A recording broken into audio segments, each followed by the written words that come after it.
History tells us the inception of railway travel began in the early 1800s with these types of machines. And history will also tell us that we had the Industrial Revolution and the Second Industrial Revolution, and 100 years later, the mode of transportation had exponentially increased, with palaces housing a lot of the train sheds attached to hotels. What if this mode of transportation was repurposed from a previous civilization, and much of what we see for the grand railway stations around the world were also repurposed? Let's take a look.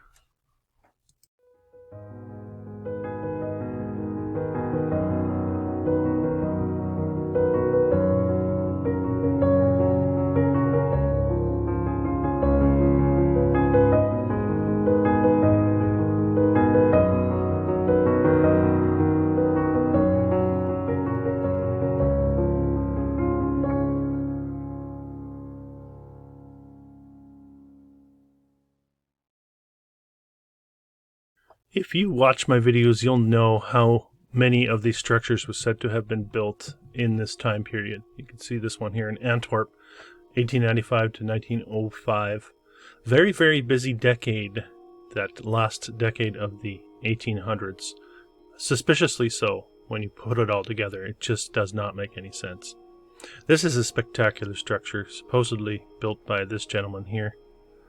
They always seem to have a mustache and a bit of a mysterious look. Feels like the Monopoly man. Over the top grandeur, though, and you can see when you compare that to the modern day, it has been scaled back a little bit, this front section having been replaced, where it used to look closer to what you might consider to be a cathedral. But it's a spectacular structure and very difficult to accept the historical narrative, given the technologies they had at the time and the means at their disposal. So much detail. It's very difficult to fathom even.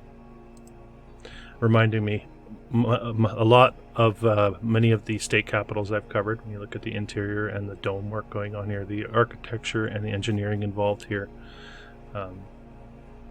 unmatched in our modern day. We're going to be taking a trip around the world, so I hope you packed your bags. We're hopping over to Bordeaux, France now.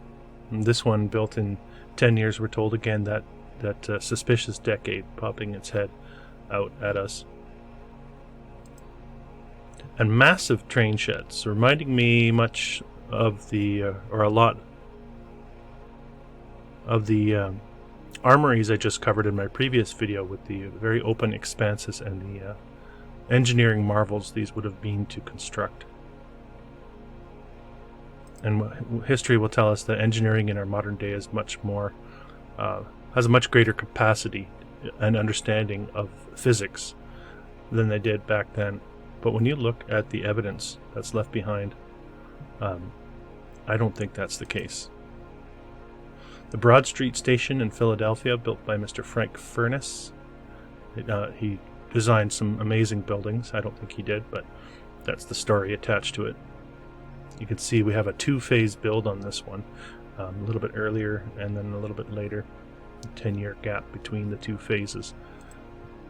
And this is looking at it from the back. And the detail on this is very difficult to fathom. Why on earth you would include such detail? Again, they're just really recovering from a civil war in the States, and this is the type of architecture that is being put together.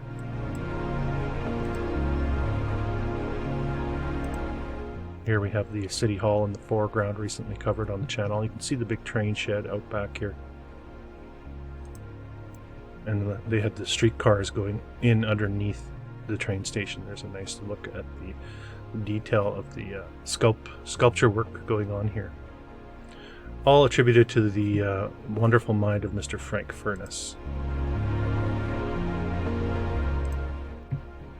And hopping into the southern hemisphere, the Buenos Aires Retiro railway station, said to have been built 09 to 1915.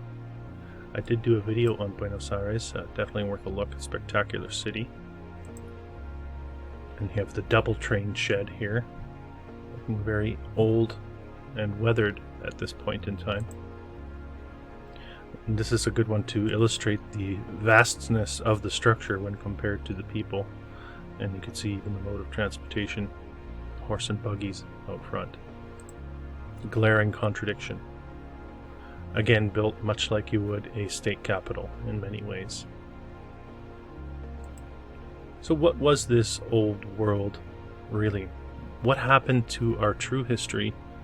Who's responsible for overlaying our true history with a false, simplified version that simplifies us as a species? And why are we just waking up to it now? I don't think you can downplay the importance of the timing of us waking up to this at this point in time. The Dearborn station in Chicago having many spectacular railway stations. This is a 2-year build time on this one. Quite a spectacular looking roof structure here as well, so much so that they did have to get rid of it. We're told fire consumed that portion and they were able to save it. But even here you can see the similarities to the cathedrals. And the history we're given will tell us that this is just an imitation, the way they built, an homage to previous architecture that built the cathedrals. I think we're looking at all hints from the same civilization, really. And it still stands in the modern day, and you can see the level of detail that has been included in many ways. You can see the horizontal lines here between the bricks and the detailing, the archways. Beautiful architecture that does not get done, doesn't even get thought about in the modern day. Dearborn Station in Chicago. And here's the fire that consumed it in 1922 that is responsible for the removal of the roof structures. Another one in Chicago for you. This one's the Wells Street Station. 1 to 2 year build time on this in the 1880s and demolished in 1984, we're told. Curious as well, because if you look here, we have a Monday, May the 23rd, 1881, celebrating the train station, but history tells us this was built between 81 and 82. Very often what's the case is the very earliest record of these structures tends to be the build date, or in and around that, which I think is very curious as well. I think there's a backdating of history that's been going on for the last 150 years, and much erasing of the past. And there you can see all the trains converging, all said to have come on strong in those middle decades of the 1800s. It wasn't enough for them to build the railway lines, which are miraculous, a miraculous feat in their own right. If you look into the story of how quickly they built many of these railway lines, but they had to build these grandiose structures and call them stations. Here's one in Detroit, a 2-year build time. This should say demolished in 1974. Fort Street Union Depot. You can see it nearing the final days of its tenure here, and looking like it's in very good shape, despite that fact.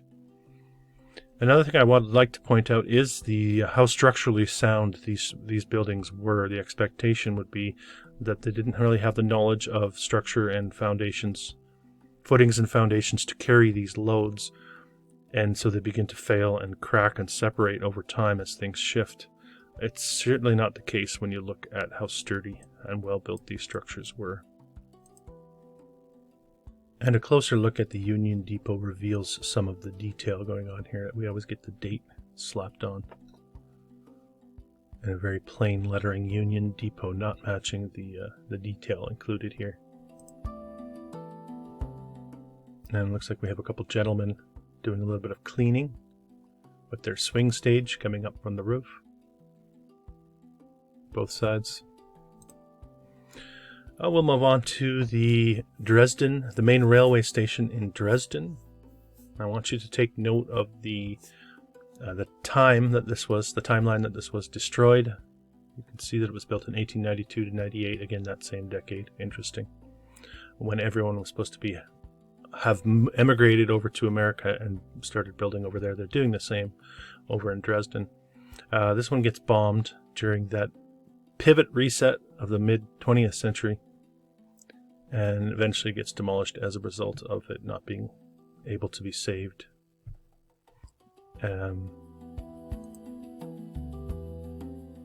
This one's absolutely spectacular. You can even see the infrastructure surrounding it, the raised railways, archways, the stonework going on here. Very busy time of construction. And here is an attempt to... They did attempt to rebuild, but certainly not matching the grandeur of the past. And a real tragedy what happened to the city of Dresden. And points to an intentional destruction of the old world, as far as I'm concerned. There you get a good sense of the detail, the statuary going on here, all of the glass. We don't even attempt to match that in the modern day. And we'll keep moving forward, though. I pulled one from South America, down in Durban, South Africa, sorry. Also built in the same decade. 3-year build time on this. And obviously still stands.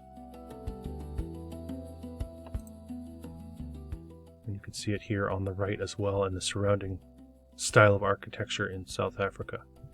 And history will tell us that it's because the British imported their architectural flair as they colonized the world.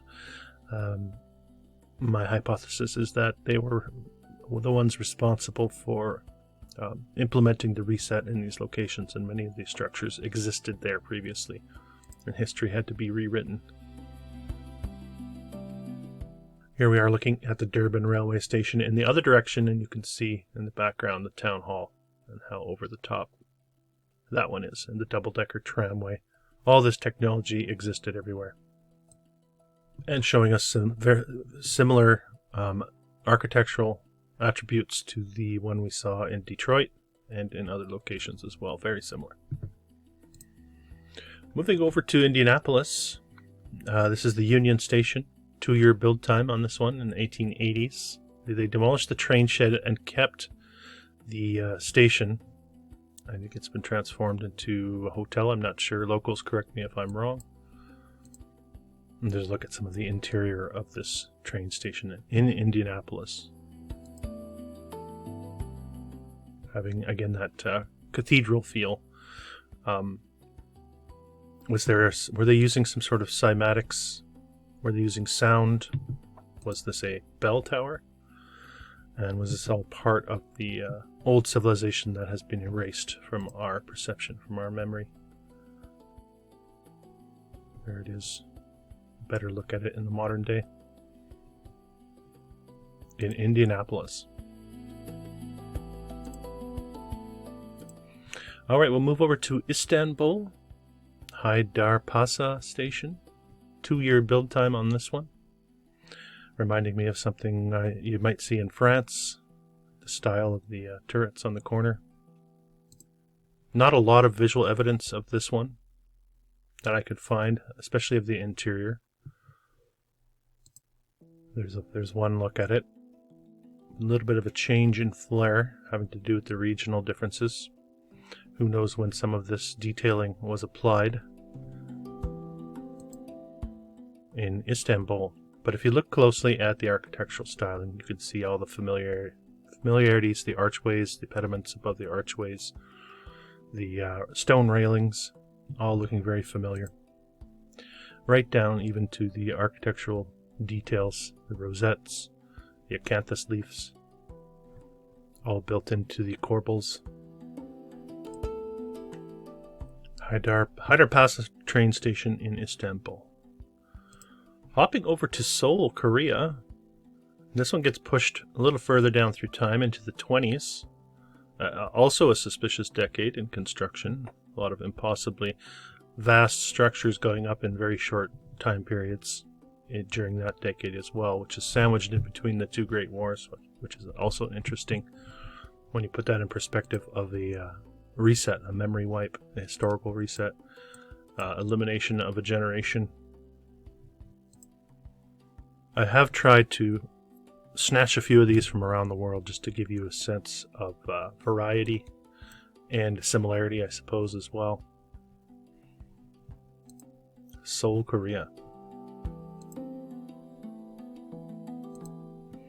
Hopping over to London, one of my favorites, the world over, the St. Pancras Hotel and Station. You can see you have a two-phase. The station built in 2 years in the 1860s, and the hotel gets built 5 years later, taking 3 years. I could spend all day on this station/hotel, but we will gloss over it briefly and hopefully take in some of the grandeur of the architecture here. Amazing curved walls. Not a detail overlooked on this thing, and even a look at the interior reveals that. And my recent videos have focused more on trying to group building types and presenting them rather than locations, just to change it up for you if you're familiar with my work. I hope you're enjoying this style of exploration. The main purpose of what I do is to present the visuals and have them all in a singular place for people to take in, and of course you can make up your own mind on what you think about history. The Louisville Union Station, looking a lot like the Indianapolis Union Station, but it took them 11 years to build this one, we're told.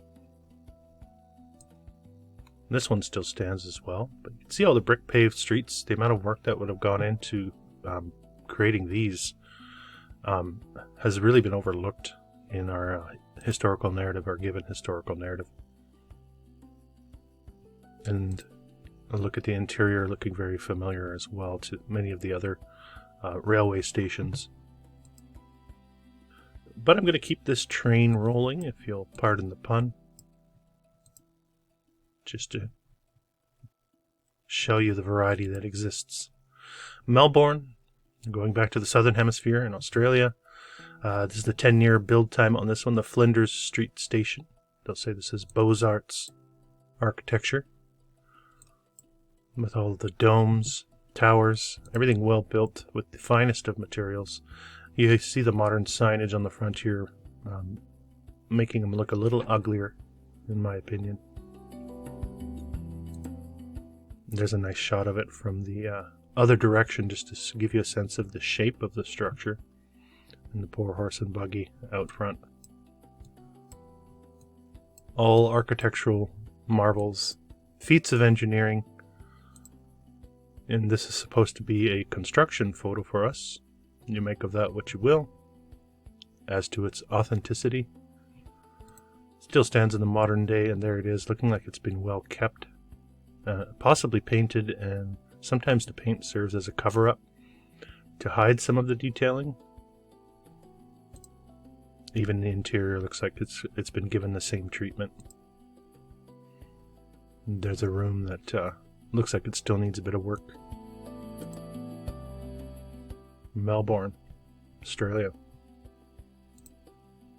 The Union Depot in Milwaukee, a 1 to 2 year build time on this one in the 1880s, and it meets its fate in 1967, that dubious decade of destruction, when urban renewal was swinging that wrecking ball carelessly in all directions, removing much of our past. If a lot of this were still standing, I do believe this field of research would be thriving, and would have maybe thrived sooner than it is now. And I think part of this process was, a large part of this process was the erasing of the visual evidence before we got to a time where photographic evidence and the sharing of information really exponentially increased.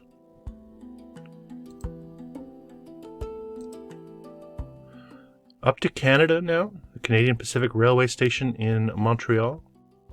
2 year build time on this one, although they say it was a 2-phase construction. There it is in all its glory, looking like a castle. Also looking like this portion, this tower, has been leveled off, much like the Dearborn Tower in Chicago. But we don't know for sure because I didn't find any visual evidence showing it with anything more than that. This is an early rendering with the rudimentary horse and buggies and the streetcars running around out front the castle. And there it is in the modern day. Very unfortunate we get all these watermarks. They seem to be much more prevalent now than they were when I started my channel on much of the visual evidence for these places. Also in Montreal is the Place Viguier station. A 2-year build time on this one as well. Spectacular looking chateau-esque castle here in Canada. Featured in my Knuckleheads conversation with Frankie under the railway castles in Canada that are strewn across the country.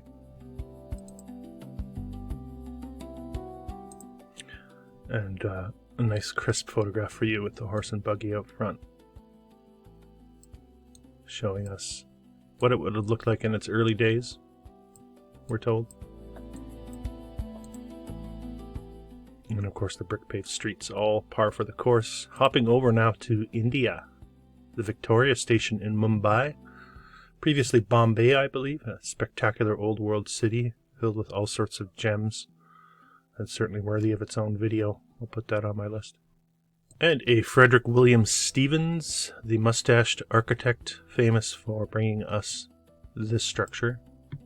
We're told, obviously had the presence of mind to add a little of what we might consider Indian flair to that British colonial architecture.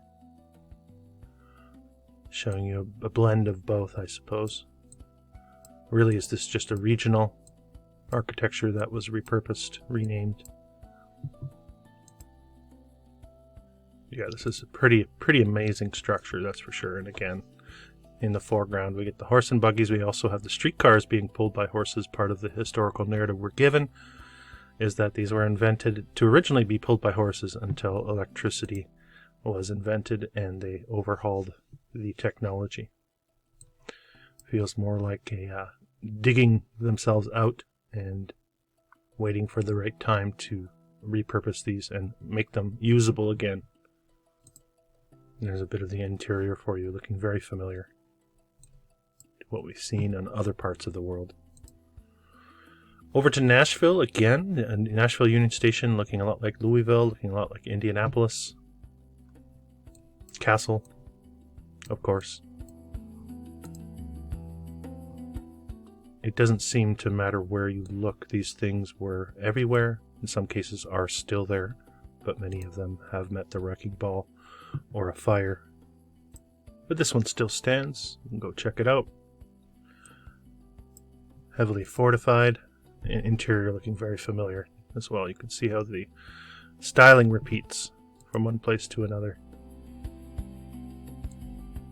The Union Station in Nashville, Tennessee. With very simplified lettering on the front here, not matching the level of detail in the architecture itself. Over to New York, this one's a bit of a curious case, hard for me to decipher. So this is well, it's the first Grand Central Depot, but this is the renovated version you can see here. So the original structure, let me show you that. This is the 1871 original, we'll be told. But if I hop back to this one, this is the one they renovated in a year or two and turned it into this multi-domed spectacular structure. Here's a better look at it, just to give you a sense of scale. And it was phased out not long after it was given this renovation. And while it was being phased out, it was rebuilt to the modern Grand Central Station that we know of today, which is considered to be an architectural marvel in New York. But if you turn the clocks back 150 years, you would find these architectural marvels everywhere.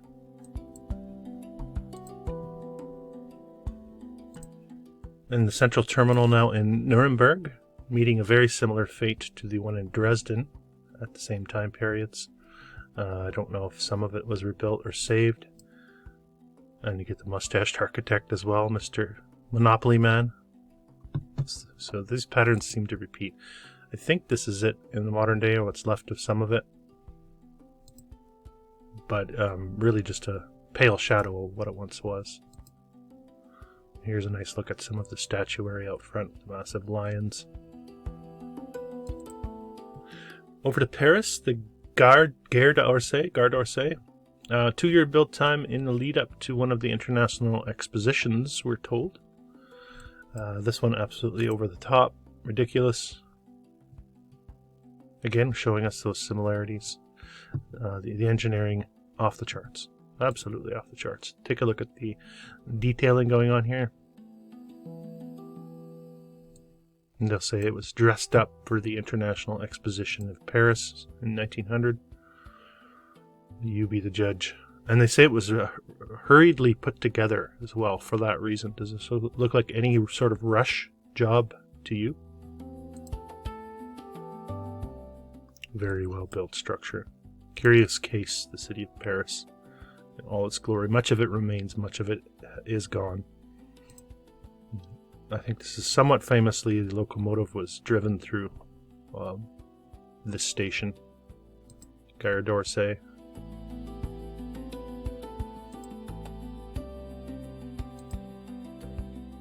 You can see it in the modern day and how well built it really is for something that was hurriedly put together for a World's Fair. It's done well down through time. I believe it is used now as a museum of some sort. And they rushed to put this dining area together as well, I suppose. They quickly put some coffered ceilings up. Alright, the Pittsburgh Wabash Station shows up in one of my books. This is a 1-year wonder. And it was consumed by fire in 46, demolished in 53. There again, that timeline popping its head up. 1-year wonder? What do you think? And the massive train shed out back, I'm sure included in that 1 year. Certainly seems this one had to go. See the railway lines surrounding it in all directions. A very prominent mode of transportation in the past. Much of it has been paved over, removed. Here's a flood of 1907 in Pittsburgh. And looks like it's been scaled back before it actually meets the wrecking ball. No doubt from the fire. They had to remove the dome. Eventually, they tear this thing down. You can see it here, just a little bit of a whisper left. The Wabash Station in Pittsburgh. Quickly over to Providence, 2-year build time, 1890s again that decade. How many builders, how many bricklayers actually existed in the 1890s? Were there enough to build all of this? Everything I've shown you here on this channel coming out of that decade? Does it make sense, folks? Get rid of this one in the 1980s, we're told. With its spectacular looking towers. And here's a nice look at the buildings surrounding it as well. There's the City Hall in Providence. I did do a video on Providence. Hopping over to St. Louis, the Union Station in St. Louis. 3-year build time on this. This one's no slouch. 3 years? How long do you think that would take to build in the modern day? The train shed fading off into the distance out back. You can see it from this angle as well. All stone, all very well put together. And they try to give us a construction photo. I don't think it's the same level of construction as you see here. Does this look like construction to you? The gentleman with the pickaxe? I would suggest what we're looking at here is some form of destruction. And not this building being built. Here's a look at the interior of the main area, the main waiting area. St. Louis. Amazing old world city. And this is one you can still go check out today. And closing in on the end of the file, we've got a few more to show you. As I've poked around the world, we've got St. Petersburg, Russia. Vitebsky Railway Station, built in 3 years, 01 to 04. That's what it looks like in the modern day. That's what it once looked like. And you can see the tech coming off the domes, working in harmony with each other. Also here is interesting as well. You can see the elevated streets and the lower reaches. So much more beneath our feet that only few of us really have experienced. We seem to just go about our lives, daily lives, not really thinking about the infrastructure of where we exist and how it got to be that way. I think for most of our lives we're trained not to care about the past. The Union Station in Terre Haute, Indiana. Built in 15 months, this one. But they had to get rid of it in 1939. Absolutely ridiculous, the tower on that. The entryway, massive. 15 months it took them to build this. There it is with the cone removed from the tower. Demolished in the 30s.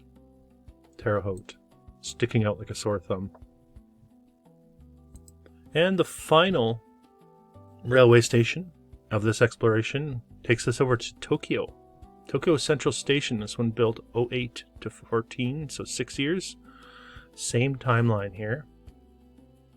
This U.S. air raids, so it's interesting. Allied air raids responsible for the destruction of several of these train stations. And we get a nice glimpse of it, of what it once looked like. And they did actually do a good job of restoring it. Let's see if I can hop you over to what it looks like in the modern day. There it is. Bit of restoration has been done. Having a bit more of a, I don't know if plastic is the right word, plastic feel when you compare it to the original. Interesting looking structure, showing a lot of similarities, but some differences as well. Again, regional differences.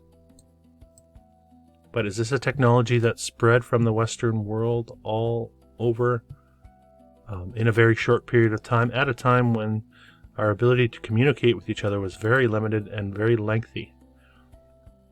But you see all of this infrastructure and architecture and everything sort of mimicking each other.